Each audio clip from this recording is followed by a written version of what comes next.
আসসালামু আলাইকুম। কোরআনের বাংলা অর্থ হইতে পড়া হইতেছে। তারপর যখন তোমরা নিরাপত্তা পাবে, তখন আল্লাহকে স্মরণ করো, যেভাবে তোমাদের শেখানো হইয়াছে, যা তোমরা ইতিপূর্বে জানতে না।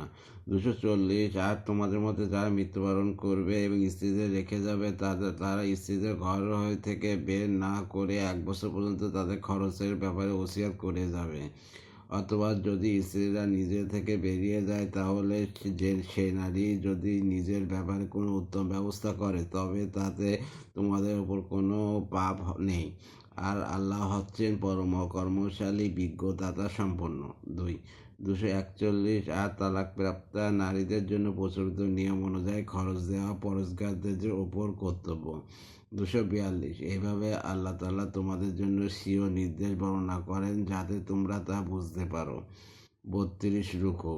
243। তুমি কি তাদের দেখনি যারা মৃত্যুর ভয়ে নিজেদের ঘর ছেড়ে বেরিয়ে গিয়েছিল, অথচ তারা ছিল হাজার হাজার। তারপর আল্লাহ তাদের বললেন, মরে যাও। তারপর তাদের জীবিত করে দিলেন। নিশ্চয়ই আল্লাহ মানুষের অনুগ্রহকারী, কিন্তু অধিকাংশ লোক শুকরিয়া প্রকাশ করে না।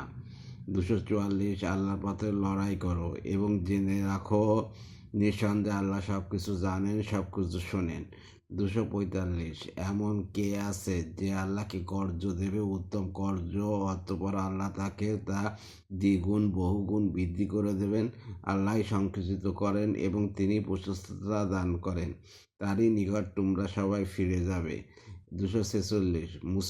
মুসার পরে তুমি কি বনি ইসরায়েলের একটি দলকে দেখনি, যখন তারা নিজেকে নবীর কাছে বলেছে, আমাদের জন্য একজন বাচ্চা নির্ধারিত করে দিন, যাতে আমরা আল্লাহর পথে যুদ্ধ করতে পারি। নবী বললেন, তোমাদের প্রতিও কি এমন ধারণা করা যায় যে লড়াইয়ের হুকুম যদি হয়, তাহলে তখন তোমরা লড়বে না? তারা বলল, আমাদের কি হয়েছে যে আমরা আল্লাহর পথে লড়াই করব না, অথচ আমরা বিতাড়িত হইয়াছি নিজেদের ঘরবাড়ি ও সন্তান সন্ততি থেকে।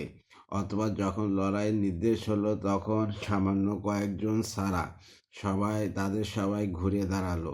আর আল্লাহ তাআলা জালেমদের ভালো করেই জানেন। 247। আর তাদেরকে তাদের নবী বললেন, নিশ্চয়ই আল্লাহ তাআলাকে তোমাদের জন্য বাদশা সাব্যস্ত করেছেন।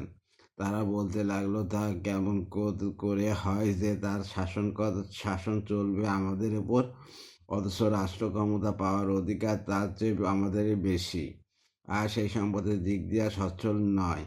নবী বললেন, নিশ্চয়ই আল্লাহ তোমাদের ওপর তাকে পছন্দ করেছেন এবং স্বাস্থ্য ও জ্ঞানের দিক দিয়ে প্রাচুর্য দান করেছেন। বস্তুত আল্লাহ তাআলা যাকে ইচ্ছা রাজত্ব দান করেন, আর আল্লাহ তাআলা হলেন অনুগ্রহ দানকারী এবং সব বিষয়ে অবগত।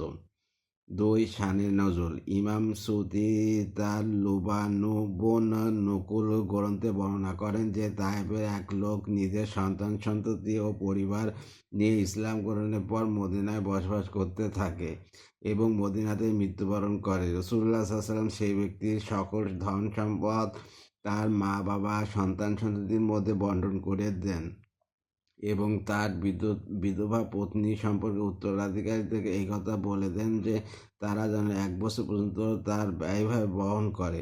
তখন এই আয়াতটি অবতীর্ণ হয়।